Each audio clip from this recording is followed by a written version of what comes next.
Bismillahirrahmanirrahim. Assalamualaikum warahmatullahi wabarakatuh. Waalaikumsalam Waalaikumsalam warahmatullahi wabarakatuh. warahmatullahi. Alhamdulillah rabbil alamin. Assalatu wassalamu ala Rasulillah sayyidina Muhammad ibni Abdillah. Rekan-rekan mahasiswa sekalian yang saya hormati. Alhamdulillah rabbil alamin, pada kesempatan pagi hari ini kita masih bisa bertemu di perkuliahan pemrograman robotika. Ini adalah pertemuan ke-14 kalau tidak salah hitung ya. Hari ini tanggal 8 Desember tahun 2020 atau menjelang akhir juga di bulan Rabiul Akhir tahun 1442 Hijriah. Baik, mari kita sapa dulu rekan-rekan kita yang sudah hadir pada kesempatan pagi hari ini. Tadi saya lihat di sebelah kanan saya ini ada Surya nih. Apa kabar Mas Surya? Alhamdulillah sehat Pak. Baik. Kemudian ada Seman juga nih, ada Seman. Seman beberapa kali konsultasi ke saya juga kaitannya dengan tugas akhirnya. Mudah-mudahan lancar semuanya yang tugas akhir, yang laporan PKL juga. Baik, ada siapa lagi nih? Ini agak sulit menyapanya kalau di depan ini angkanya, ya di depan ini adalah angka bukan namanya ya. Jadi saya harus membuka dulu daftar partisipannya. Baik. Yang hadir juga di sini ada Hasanuddin Wahid, kemudian Helgi Okto, saya agak kabur. Kemudian Agus Miftah, Muhammad Maulana, Primuzar Muslim, kemudian tadi sudah Surya, sudah saya sapa, kemudian mana nih, kok hilang? Muhammad Sofi, Agus Perdana, Primuzar, Muhammad Hasbi, Anissa, Teddy Perdana, kemudian Tegaset Setiawan, Haris, kemudian Siska Menati Adi, Nurjannah, Muhammad Faisal Rahman, Siti Bajariah, Ahmad Hambali, Tina Puspita, Suharsono, Taufik, Muhammad Bagus, kemudian Nofran Rizal, Agung Bimantoro Putra, Setiadi, Muhammad Ramadhani, kemudian Helmi, Adile Azizah, kemudian Edo Dwi Novian, sama Taufik. Nah ini yang tidak menyertakan name tadi, jadi saya gampang menyapunya. Jadi kalau langsung dilihat ini ya di listnya. Kemudian Skania Dewi, kemudian Ahmad Mubasir, Awang Hermawan. Oh ya itu ya. Mudah-mudahan siapa lagi nih? Muhammad Sofiar Sandi. Mohon maaf kalau yang tidak tersapa di awal ini. Nanti kalau misalkan ada diskusi dan kebetulan yang bersangkutan berkenan untuk menyampaikan sesuatu atau bertanya, silahkan ya. Baik, kita sudah sampai ke materi ke-14. Coba saya share screen dulu ya. Sini, oke. Baik, tombol record sudah saya pencet. Nah, baik, ini ada bertanya kenapa temanya ungu. Saya juga tidak tahu. Saya asal saja comot dari kalau ada yang bertanya nama aplikasinya apa, ini saya ambil dari Google saja, cari saja di Google itu ada yang website yang khusus memberikan template-template. Harusnya sih berbayar ini ya kalau misalkan kan mau di-download secara resmi gitu, tapi saya hanya screenshot saja, jadi tidak saya download filenya. Jadi biar temanya tidak sama setiap kali pertemuan, jadi ada beda-bedanya, ada variasinya. Baik. Hari ini kalau di situ saya tulis robot dan computer vision ya. Coba kita lihat dulu apa yang sudah kita bahas di pertemuan sebelumnya. Jadi kita sudah membahas banyak hal ya. Tapi memang sekali lagi kami dari pihak Systemic Manager baru itu mohon maaf karena tidak bisa mengadakan praktikum secara offline ya di laboratorium. Karena memang kondisinya tidak memungkinkan untuk itu dari sejak semester lalu sampai semester ini. Dan kita akan mengalami ini sampai kapan saya juga tidak tahu. Ada rumor yang menyampaikan bahwa akan dimulai pertemuan secara offline itu bulan Januari atau mungkin efektifnya semester depan gitu ya, semester genap 2020-2021. Tapi mudah-mudahan saja kita berdoa mudah-mudahan itu bisa terlaksana karena trennya tampaknya entah ini dibuat-buat, entah masih memang kondisi yang demikian, pandeminya yang katanya masih masih kalau di Banjarbaru itu masih zona merah ya, kalau Banjarmasin mungkin sudah agak mendingan. Baik Mas, kita kembali ke materi. Kita sudah banyak membahas hal-hal yang berkaitan dengan pemrograman robot ya, atau pemrograman robotika ini diantara yang pertemuan awal sekali itu di jenis-jenis robot. Kemudian dilanjutkan dengan komponen dasar membentuk robot, sensor dan aktuatornya. Ini sekedar mengingatkan kawan-kawan dan termasuk juga mengingatkan saya sendiri ya. Karena kalau tidak diulangi seperti ini saya tidak ingat apa yang sudah disampaikan di pertemuan sebelumnya aja mungkin saya lupa. Karenanya saya ingatkan lagi saya sendiri dengan mengulang apa yang sudah dibahas dari awal sampai terakhir gitu ya.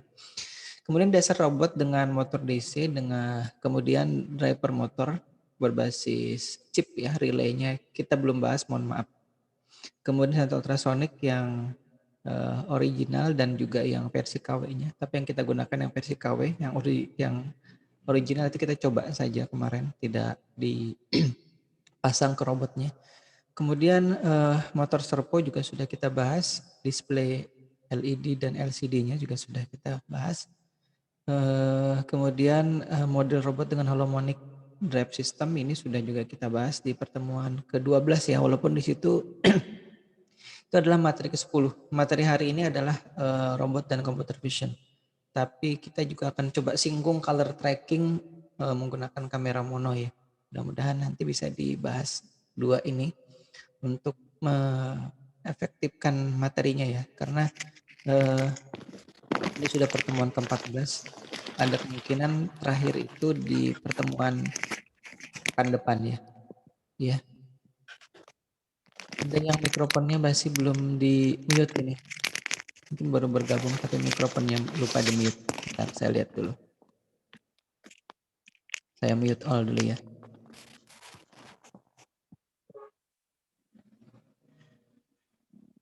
Baik, sudah saya mute. Kemudian pertemuan mudah-mudahan ini ada nanti waktunya untuk menyampaikan kalibrasi kamera stereo ini karena memang agak ribet dan agak panjang ya ceritanya. Dan sebenarnya saya ingin menyampaikan yang nomor 14 ini di pertemuan terakhir, mudah-mudahan nanti yang kamera stereo dan kalibrasinya itu bisa dilihat di materi di semester yang lalu saja. Nah, materi-materi yang lainnya yang dianggap berkaitan bisa jadi ini adalah mungkin suplemen-suplemen atau bahasan-bahasan yang kita bahas di luar dari tema utama yang sudah kita sepakati bersama di awal gitu ya. Baik, hari ini kita akan membahas apa? Coba kita lihat dulu. Nah, ini tadi sudah di materi ke-11 kalau tidak salah ya, di urutan materi-materi utama yang akan kita bahas sama-sama. Kaitannya dengan computer vision ya. Memang computer vision ini kalau saya terakhir ya kuliah di Jogja kemarin itu ada mata kuliah sendiri ini, computer vision. Kalau di S1, S2 juga ada sendiri mata kuliah computer vision. Jadi kalau misalkan mau diringkas dalam satu kali pertemuan itu saya kira tidak mungkin ya. Dan akan sangat sedikit yang bisa didapat oleh rekan-rekan mahasiswa nanti kalau itu dibahas di satu kali pertemuan. Apalagi pertemuannya tidak murni 3 kali 50 menit ya, tapi hanya 1 kali 50 menit lewat Zoom lagi. Jadi sudah waktunya terbatas, interaksinya terbatas, dan materinya juga tidak bisa diborong dalam satu kali pertemuan 50 menit gitu ya. Jadi kita akan membahas yang ringkas-ringkas saja. Nanti kalau ingin belajar lebih jauh mungkin bisa belajar lewat buku atau lewat nanti kuliah-kuliah online yang lain ya. Nah, kita lihat mungkin yang akan kita coba fokuskan bahasan kita adalah kaitannya dengan color based object tracking ya. Jadi bagaimana tracking itu bahasa Indonesianya apa ya?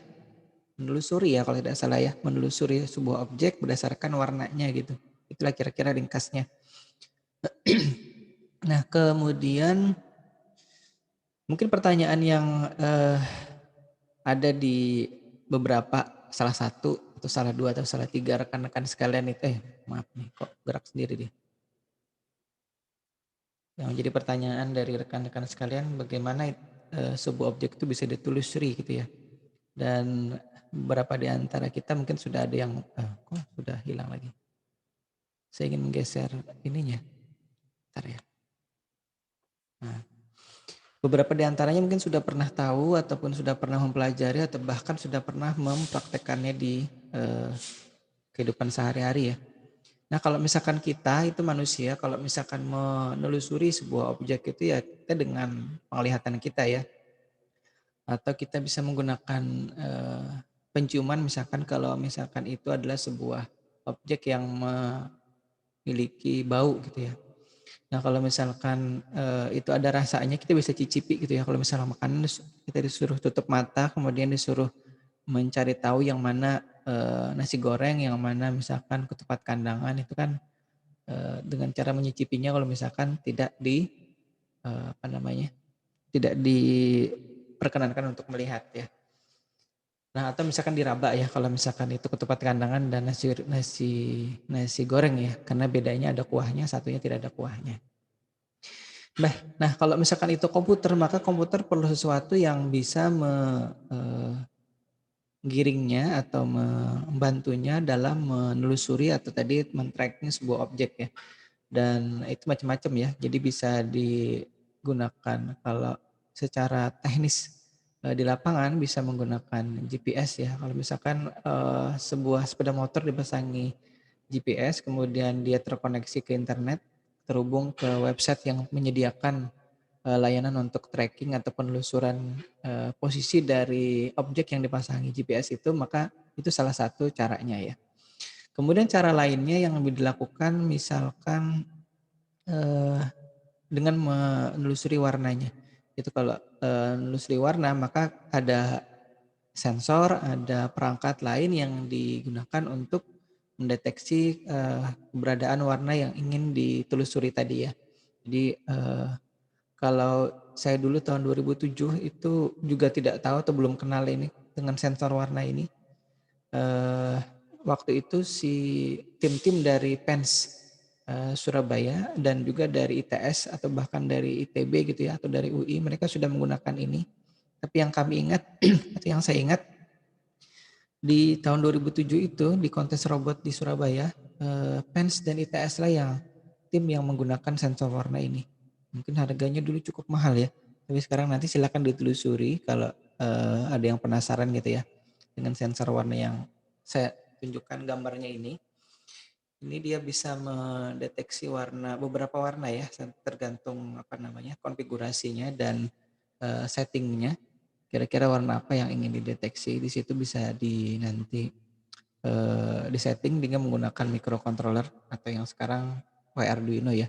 Kalau dulu kami di 2007 itu masih menggunakan microcontroller jenis AT89C51 dan bahkan paling tinggi mungkin S51 atau S52. Nah sensor warna yang sekarang banyak beredar di pasaran itu adalah seri TCS 230 atau 320 ini. Dan ini bisa langsung dihubungkan ke Arduino ya. Nanti tinggal di Arduino saja di program kira-kira warna apa yang ingin dideteksi. Jadi harus didekatkan dengan warna yang dideteksi, kemudian nanti diukur tingkat warnanya, angkanya berapa yang muncul hasil deteksi dari sensor yang ada di tengah ini yang saya tunjuk. Harus saya tunjuk dulu ya. Nah, yang 4 ini LED berwarna putih kalau tidak salah ingat ya. Kemudian yang tengah ini adalah sensor warnanya yang kalau misalkan dia didekatkan dengan objek dengan warna tertentu akan menunjukkan angka tertentu. Karenanya sekali lagi proses kalibrasi untuk mendeteksi warna tertentu dengan menggunakan sensor warna ini adalah sangat diperlukan. Makanya tadi kalau misalkan sebuah kamera juga digunakan untuk mengkalibrasi warna untuk mendeteksi sebuah warna, maka dia perlu disetting dulu, dikalibrasi dulu. Kira-kira warna itu bahasa ininya ya kalau dikalibrasi ya, kemudian disetting juga kira-kira parameter yang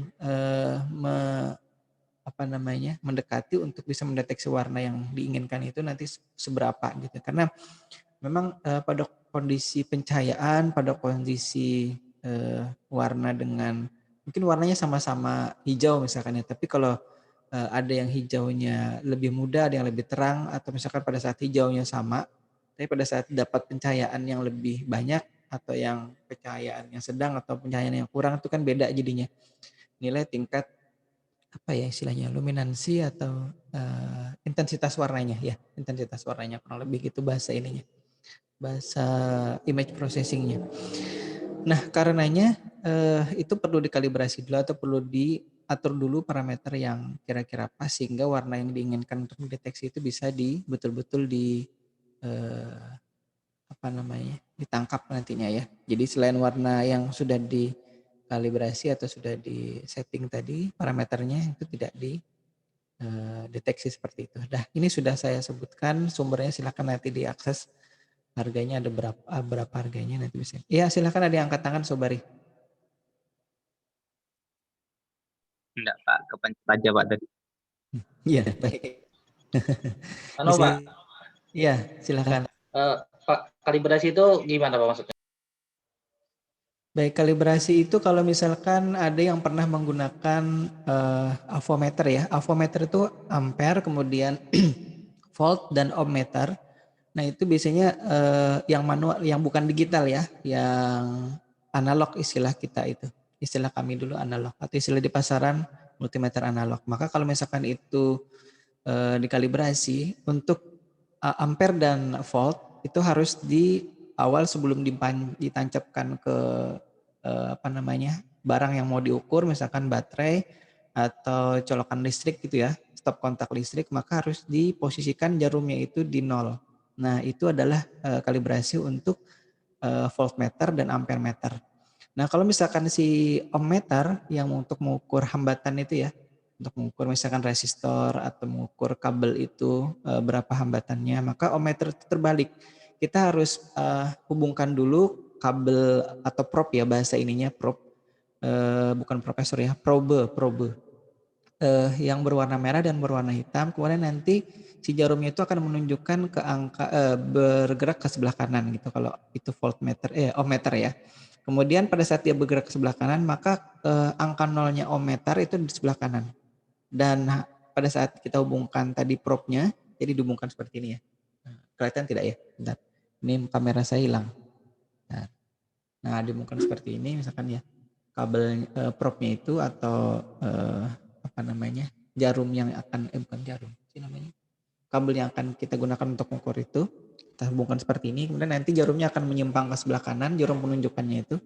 Maka pada saat kita ingin mengalibrasi itu harus berada juga pada posisi 0. Karena pada saat kita hubungkan seperti ini, nanti dia kalau skalanya skala ratusan, skala puluhan, skala kiloan, atau skala mega itu beda nanti. Jadi pada saat kita setiap kali ingin mengukur harus dikalibrasi dengan cara itu. Nah, kalau kamera itu sudah terjawab belum? Seman. Maksudnya Pak? Iya. Masih Mati mikrofonnya Seman. masih memahami Pak. Oh masih mau baik. Kalau ini Pak pada misalnya sensor warna tadi Pak gimana itu kalibrasinya Pak? Oh sensor warna, ya baik. Jadi ini mirip seperti kalau misalkan kita menggunakan sensor ultrasonik kemarin ya. Tapi sensor ultrasonik kan pada dasarnya dia sudah disetting di programnya untuk proses kalibrasinya. Jadi dalam artian kalau misalkan kita ingin memastikan lagi bahwa yang terukur itu betul-betul 10 cm, kita posisikan saja sensornya itu berada pada posisi yang fix atau pada posisi tetap di suatu objek dengan jarak yang 10 cm tadi ya. Kemudian kita akan lihat hasil penunjukan yang ada kalau masih menggunakan serial monitor, apakah menunjukkannya 10 cm apa tidak. Kalau misalkan masih tidak sama, misalkan harusnya 10 cm diukur dengan penggaris, tapi pada saat dilihat di serial monitornya masih angka 11 atau 9, nah itu perlu dikurangi atau ditambahi hasil akhirnya ya. Nah kalau sensor warna itu sama juga, jadi kita dekatkan, biasanya sih jaraknya mungkin antara 3 sampai 5 cm, tidak terlalu jauh.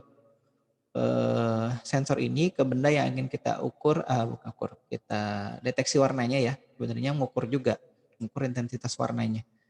pada posisi tetap, tidak bergerak, tidak digerak-gerakkan dulu. Pada saat posisinya sudah pas gitu, kemudian kita hidupkan sensornya, kemudian kita ukur di Arduino. Dia akan menunjukkan angka berapa. Nah, angka itu yang kita akan catat nantinya, dan itu adalah nilai intensitas warnanya. Jadi pada saat kita posisikan dia di warna hijau ya, warna hijau yang kita ingin deteksi ya, bukan warna hijau sembarang, warna hijau yang ingin kita deteksi, kemudian kita lihat angkanya, misalkan dia menunjukkan angka 122 misalkan ya, maka angka 122 itu adalah warna hijau yang ingin kita deteksi. Kemudian kita ingin juga mendeteksi warna yang lain, warna biru misalkan. Maka kita dekatkan lagi pada posisi yang sama, pada posisi 3-5 cm tadi. Kemudian kita hidupkan lagi sensornya, kita lihat angkanya yang terdeteksi atau ditunjukkan oleh sensor ini berapa di Arduino-nya. Nah, kalau misalkan dia menunjukkan angka 250 misalkan ya. Nah, maka artinya biru yang kita ingin deteksi warnanya tadi itu adalah kalau misalkan angkanya menunjukkan 250. Nah, sebenarnya kita bisa kalau ingin membuat rank gitu ya, kita coba dekatkan. Misalkan kalau tadi antara 3 sampai 5-nya kita buat saja 3 berapa, kemudian jarak 4 itu berapa penunjukannya, jarak 5 berapa. Atau misalkan mau lebih lagi 5, 6 itu berapa, 7 berapa, 8 berapa. Ini untuk memastikan bahwa nanti ranknya itu tidak terlalu jauh gitu ya. Nah, kalau misalkan ranknya terlalu jauh, maka kita harus ambil juga kira-kira kalau tadi 5 berapa, 4 berapa, 3 berapa, kemudian 6 berapa, 7 berapa, 8 berapa, 8 cm ya maksudnya ya. Nah, itu yang kita maksud atau dimaksud kalibrasi tadi. Untuk menyeting dan memastikan bahwa angka tertentu itu sudah memang sesuai dengan warna yang kita inginkan atau warna yang ingin kita deteksi tadi. Kira-kira itu ya, mudah-mudahan bisa ya. Ada lagi Seman? Tidak ada Pak, cukup jelas. Baik, alhamdulillah. Baik, kita teruskan dulu ya. Ini ada 2 macam sensor warna yang ada di pasaran ya. Yang tadi tanpa penutup dan yang satu ini adalah sudah dilengkapi dengan penutup. Jadi lebih terlindung dari pengaruh cahaya dari luar ya. Kalau kamera DSLR atau mirrorless itu kan ada istilahnya apa ya, lens hood ya, yang penutupnya flower lens hood ini itu. Mungkin kalau yang hobi fotografi tahu lens hoodnya itu yang kayak bunga, tutup bunga gitu ya. Di depan lensa biasanya itu yang untuk melindungi kalau misalkan ada pengaruh cahaya matahari atau pengaruh cahaya yang masuk di luar bagian atas, bawah atau samping kanan lensa gitu ya. Nah, itu dia. Nah, ini juga sama seperti itu. Jadi nanti betul-betul yang dideteksi itu hanya warna yang masuk ke dalam sensornya ini. Ini serinya sebenarnya sama ini. TSS230, TSS3200. Saya tidak tahu yang mana yang terbaru, apakah yang 230 apa 3200 ya. Yang kalau dari angkanya sih 3200 yang terakhir gitu ya. Tapi ya nanti dicari tahu saja. Baik, ini berbeda sumbernya, nanti bisa dilihat untuk memastikan bahwa harganya kayaknya lebih mahal yang ada tutupnya tadi kalau tidak salah ingat ya. Baik, ini mungkin contoh video untuk objek tracking ya. Tapi mohon maaf, ini hasil rekaman yang dulu, saya belum sempat merekam yang baru lagi. Jadi nanti yang tanpa robot mungkin itu yang baru sebentar. Ini agak gelap, sudah saya lakukan color enhancement di video editor, tapi tampaknya masih tidak terlalu bisa membuat terang ini. Mungkin nanti kalau ada kawan-kawan yang, mohon maaf ya, kalau saya tunjuk tadi ada objek yang ingin dideteksi warnanya. Kalau saya dulu itu nyobanya dengan objek berwarna kuning ya di sini. Jadi robot ini sudah diprogram. Kalau kemarin kan kita sudah membahas tentang harmonic drive system, maka ini robot yang sudah menggunakan model itu. Saya kurang tahu nih di tempat rekan-rekan apakah terlihat masih videonya ini? Masih Pak. Masih ya, Tapi agak gelap. Nah, ini posisi pergerakannya yang betul-betul ya. Jadi dia tidak bergerak dengan cepat, bergeraknya lambat saja.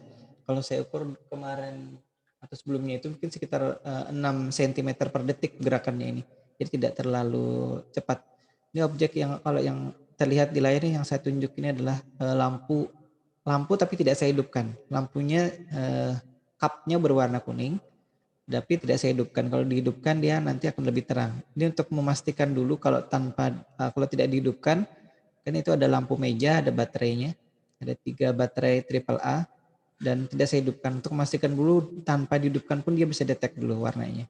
Nah ini proses untuk mendeteksi dan mengalibrasi warna ini tidak sebentar ya. Saya berkali-kali mengganti parameter-parameternya. Jadi nanti kalau misalkan ada yang saya tunjukkan program untuk mendeteksi atau men-tracking warna ini atau menulis warna ini, itu nanti bisa diubah-ubah sendiri ya. Termasuk juga nanti tipe kameranya karena masing-masing laptop itu beda-beda. Kok hilang? Bentar. Bentar ya. Nah, baik, kita teruskan dulu. Nah, mungkin ada yang sudah pernah melihat ini sebelumnya dan atau juga masih ada yang bingung kira-kira cara proses mendeteksi itu seperti apa. Memang kompleks sekali ya yang dilakukan, walaupun yang dilihat itu hanya sekedar mendeteksi objek berwarna itu, tapi itu ada proses mendeteksi warnanya sendiri, kemudian mengetahui posisi lampu tadi ya yang berwarna kuning itu ada apakah posisinya di tengah, apakah posisinya di pinggir kanan, apakah di pinggir kiri atau di mana, itu juga hal tersendiri yang perlu dicermati. Kira-kira pada saat dia berada di tengah, robotnya harus bergerak kemana? Maju belok kanan, maju belok kiri, atau maju sorong kanan, maju sorong kiri, atau bagaimana? Jadi memang itu menurut saya sih secara pribadi itu sudah cukup rumit ya dijelaskan. Memang tampaknya waktunya tidak cukup. Kalau kemarin kan saya sudah jelaskan bagaimana memprogram robot dengan harmonic drive system itu di pertemuan sebelumnya ya, pertemuan ke-13. Jadi yang kita gunakan dulu atau sebelumnya itu menggunakan roda Omni dan sudah saya perlihatkan bagaimana dari program, contoh programnya juga sudah ada. Mungkin yang nanti tidak sempat itu bagaimana perintah dari MATLAB, nanti saya carikan dulu ya, contoh programnya. Nanti bagaimana mengoneksikan antara laptop ke Arduino. Jadi sebenarnya sama seperti kita mengoneksikan pada saat kita memprogram, tinggal tancap saja. Hanya saja perlu disamakan nanti bitrate-nya. Jadi bitrate kalau misalkan kemarin kan yang umum digunakan itu 9600 kalau tidak salah bit per second.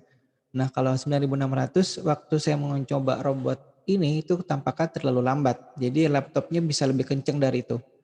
Nah saya coba lagi sampai akhirnya mungkin sekitar 2 juta bit per second. Bukan 2 megabit per second ya, 2 juta saja. Kalau 2 megabit per second itu kan 2048 kalau tidak salah.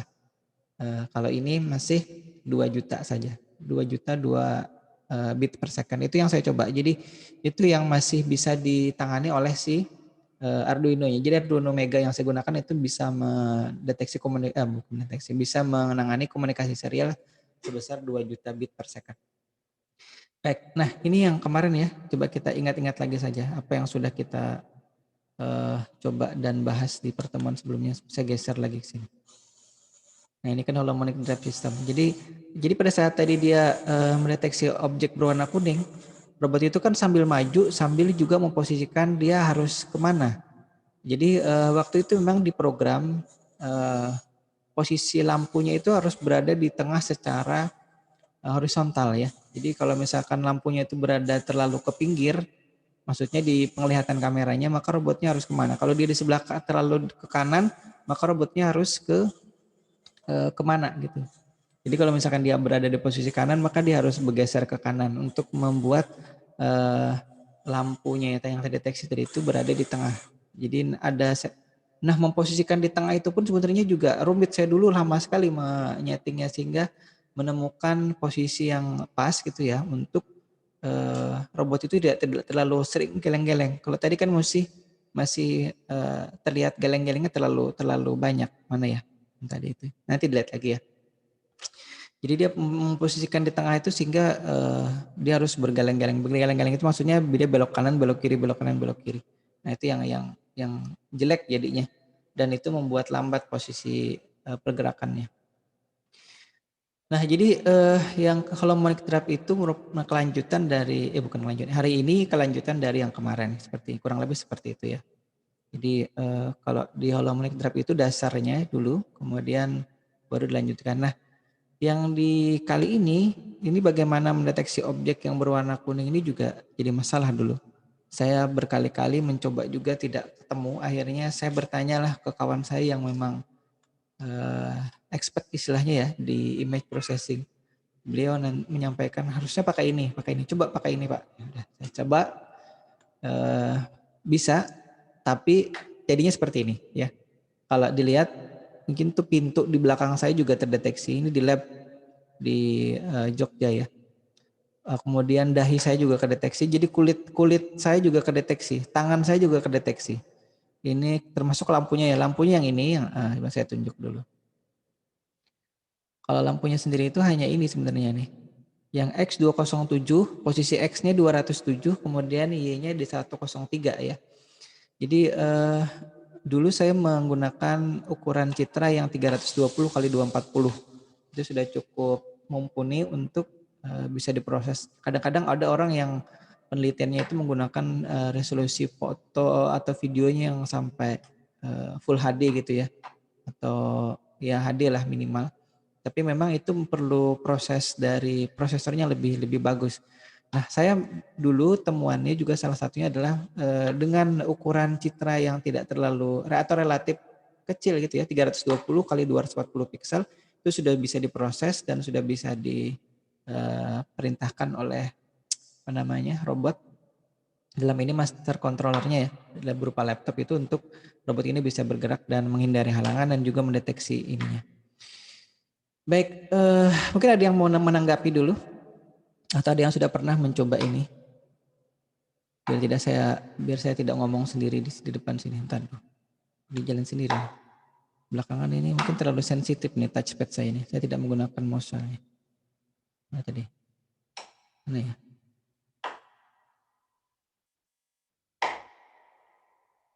Oh ini sudah, ini tadi ya. Nah, kita lihat dulu dari algoritmanya ya. Jadi bahasa Indonesia algoritma, bukan algoritma. Saya juga salah dulu memang pada saat kuliah S1 dulu juga ada algoritma pemrograman gitu ya. Ya kalau tidak salah itu ya. Kalau di STIB Banjarbaru ada mata kuliah algoritma tidak? Tapi bukan algoritma ya tulisan. Algoritma pemrograman kalau saya dulu ada waktu S1 di Jogja itu. Nah, yang benar sebenarnya kalau di Kamus Bahasa Indonesia nanti silahkan dicek di KBBI online, maka yang benar adalah algoritma, bukan algoritma. Jadi nanti kalau yang membuat algoritma di proposal atau di naskah skripsinya nanti tolong dikoreksi semuanya. Find and replace itu algoritma, find algoritma, replace dengan algoritma. Baik, algoritma yang saya pakai atau gunakan untuk mendeteksi objek berwarna kuning tadi ya. Nanti sekali lagi saya sampaikan parameternya bisa kita ubah untuk penyesuaian kira-kira warna apa yang dideteksi. Kalau misalkan tadi kita menggunakan sensor warna yang langsung dihubungkan ke Arduino, maka itu kan kita lihat angka yang dideteksi atau angka yang nanti diberikan oleh hasil sensor warnanya. Nah kalau si kamera, maka kita perlu menyeting ininya. Perlu mengalibrasi kira-kira parameternya berapa yang pas untuk warna objek itu. Jadi jangan sampai nanti jidat saya juga kedeteksi atau muka saya, mulut saya atau tangan saya juga kedeteksi oleh objek. Itu bahkan tembok dulu saya juga mendapati kalau misalkan nanti parameternya tidak pas, kalau saya letakkan si lampu tadi di atas meja ya, kemudian belakang ada tembok, maka temboknya juga bisa terdeteksi. Jadi agak kacau jadinya nanti hasil pergerakan robotnya kalau dia tidak fokus ke satu objek yang kita tuju gitu. Jadi ini yang perlu dicermati baik-baik. Yang pertama yang saya gunakan itu adalah kebetulan kamera stereo ya, yang sudah terkalibrasi. Jadi kamera stereonya itu yang digunakan hanya citra kanannya. Itu sebenarnya kalau di penelitian saya itu ada alasannya kenapa citra kanan yang digunakan. Karena apa? Karena nanti hasil dari pengukur jaraknya itu adalah relatif mirip dengan citra kanan posisinya ya. Jadi karena itu untuk mendeteksi warnanya pun saya gunakan citra yang kanan. Nah, nanti ada namanya nanti grid edge depth map ya. Nanti di pertemuan berikutnya itu kenapa jadi citra kanan. Jadi sekarang kita lompati dulu kenapa jadi citra kanannya. Tadi sudah saya sebutkan sedikit. Nah, kemudian yang dideteksi atau diakuisisi itu adalah tipe warnanya CMYK ya. Jadi kalau di kamera itu kan ada yang kamera hanya bisa RGB saja, ada kamera yang bisa CMYK, cyan, magenta, yellow, black gitu ya. Jadi 4 warna ini. Nah, kemudian berikutnya dilakukan ya oleh kita di algoritma untuk mendeteksi ini. Nah, saya sudah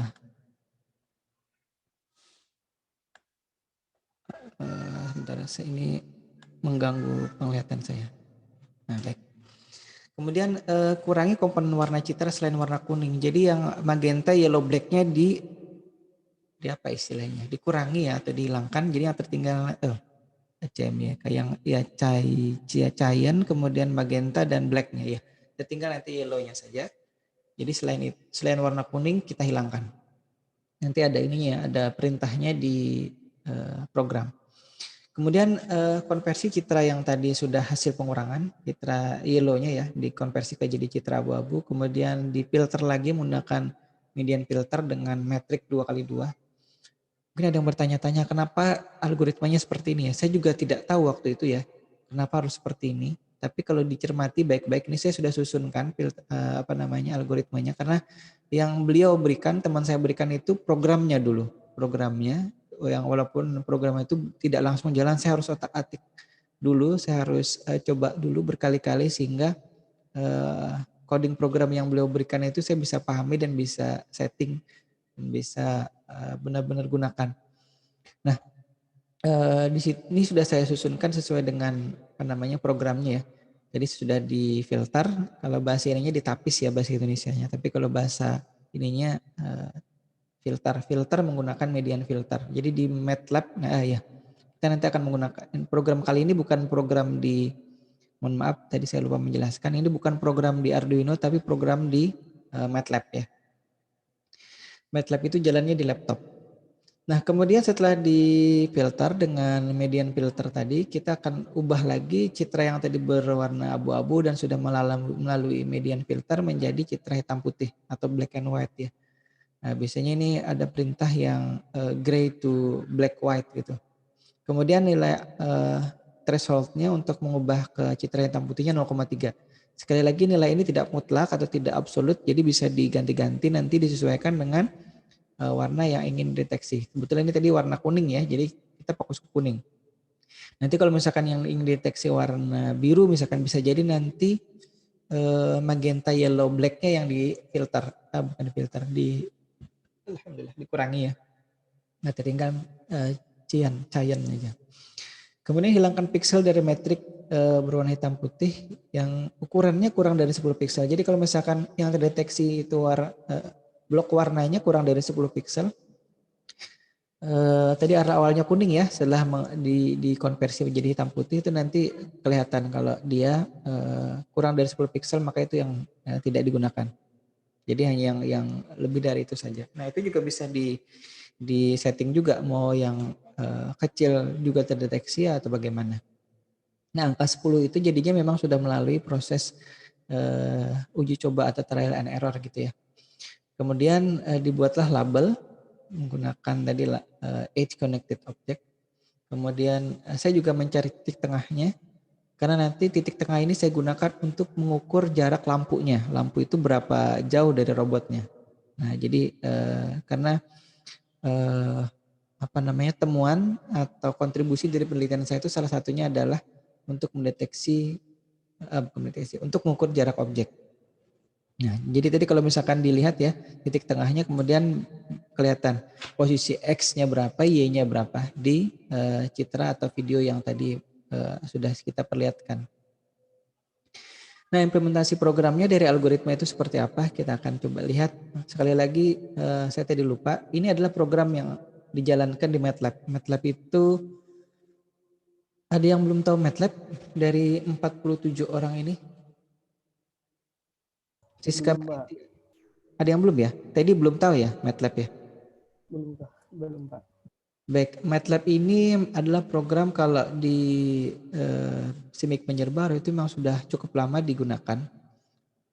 Kalau dulu kami ada pelatihan sendiri untuk dosen itu untuk MATLAB ini. Jadi MATLAB ini terutama digunakan untuk image processing, kalau saya ya video processing, kalau saya pernah mengajar itu, kemudian signal processing, digital signal processing, kemudian juga untuk apa sih yang Semen tanyakan itu, kecerdasan buatan ya, kecerdasan buatan. Kemudian yang sekarang atau yang terakhir yang saya gunakan sampai penelitian saya di 2020 ini juga untuk robotika ya, jadi robotika yang menggunakan computer vision. Nah itu dia. Jadi MATLAB ini powerful sekali ya. Jadi saya pun menggunakan versi yang 2013 masih ini versi lama, tapi menurut saya masih cukup bagus, masih cukup powerful dan cukuplah untuk saya. Saya tidak perlu versi yang 2020 atau versi yang terbaru lagi misalkan ya. Cukup MATLAB ini. Jadi MATLAB ini berbasis kalau bahasa programnya masih sama atau mirip dengan si Arduino, dia pakai bahasa C.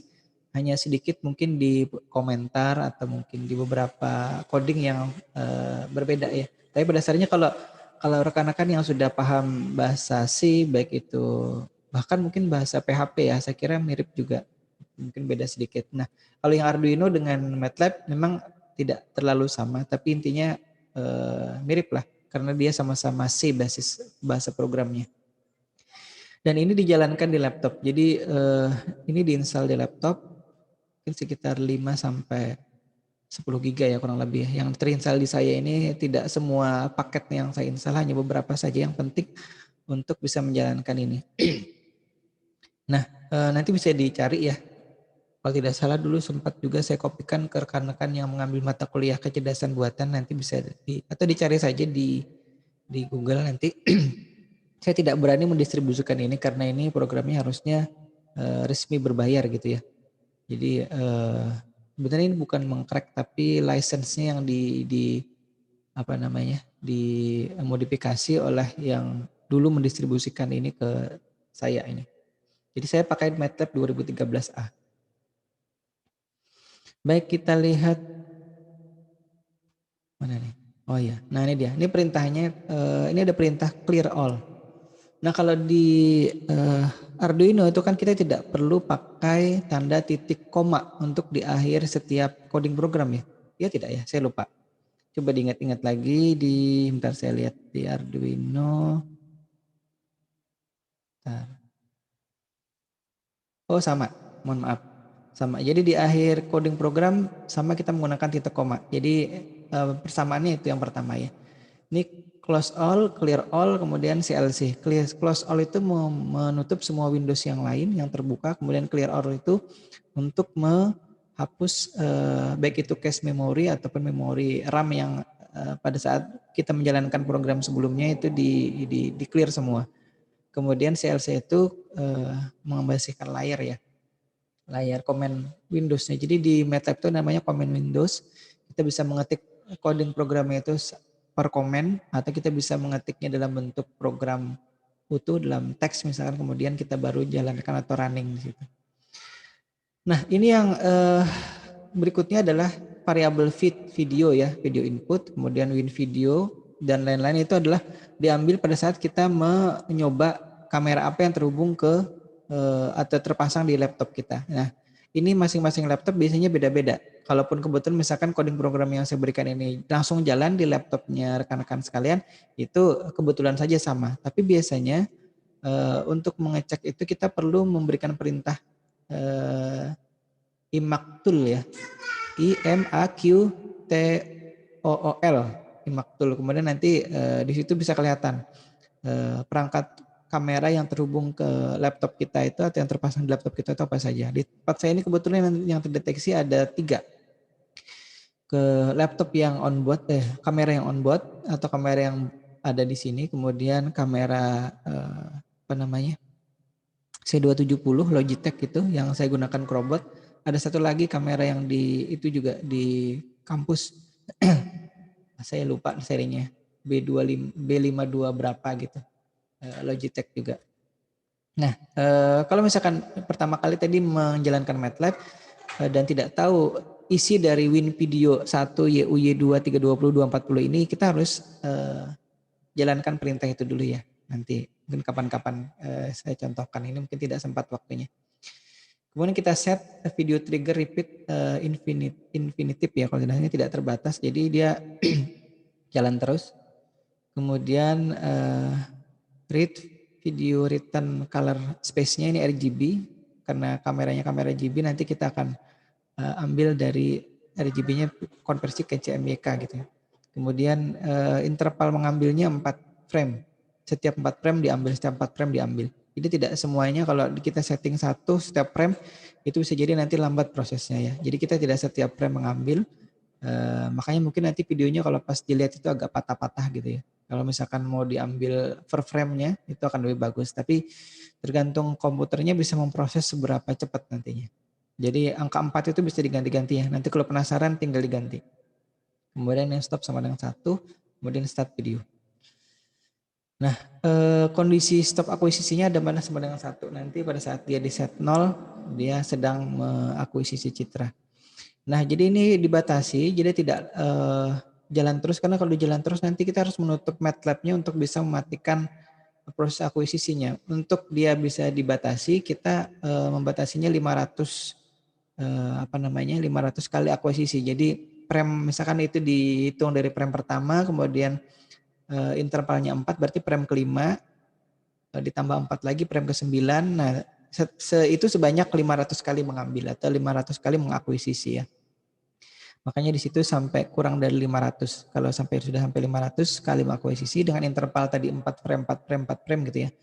Dan frame itu tergantung video kameranya lagi. Ada kamera yang bisa settingannya sampai 25 frame per second. Di kamera saya yang Logitech C270 itu kalau tidak salah sampai 30 frame per second. Tapi pada saat saya gunakan untuk dia dipasang di robot ya, kemudian untuk mendeteksi objek, mengukur jarak, itu hanya bisa maksimal 11 frame per second. Yang saya bisa ukur gitu ya, 11 frame per second. Itu sebenarnya ada cara ngukurnya. Ada coding programnya yang kita ingin tahu seberapa besar atau seberapa banyak frame yang bisa diproses oleh robot. Bentar, saya lihat jam dulu. Nanti kelewatan. Tuh kan, tinggal 1 menit kan. Mohon maaf ya. Kemudian ini untuk mengukur waktu prosesnya itu kita pakai perintah tick ya. Nanti ada toknya lagi. Tapi bukan TikTok yang sekarang lagi ramai itu ya, lagi tren, atau bahkan ada kawan-kawan mahasiswa yang juga keranjingan TikTok gitu. Tapi ini bukan TikToknya, TIC, TOC, bukan TIK, TOK. Kemudian data 1, get data video gitu ya. Jadi video variabel video yang tadi ya, yang terhubung ke kamera mana. Kemudian ini data complement, datanya ini yang mengkonversi dari RGB ke CMYK ya. Jadi karena kameranya tidak bisa langsung CMYK, kita harus konversi dulu tipe data RGB-nya ke CMYK tadi. Sudah di algoritmanya sudah disebutkan ya. Kemudian berikutnya ini yang tadi mengurangi. Jadi yang tadinya CMYK itu yang diambil ininya aja ya, si yellow-nya aja. Nah ini yang perintahnya image subtraction ya, maksudnya pengurangan. Jadi yang komponen ketiganya aja. Jadi komponen ketiga itu kan CMY itu kan yang ketiga, yang keempat itu black. Jadi yang diambil yang ketiganya saja, yang lainnya dihilangkan. Kemudian baru berikutnya langsung dikonversi ke RGB ya. Setelah difilter langsung setelah dikurangi langsung konversi ke RGB. Ya ke gray, mohon maaf. Setelah di gray kemudian di median filter tadi.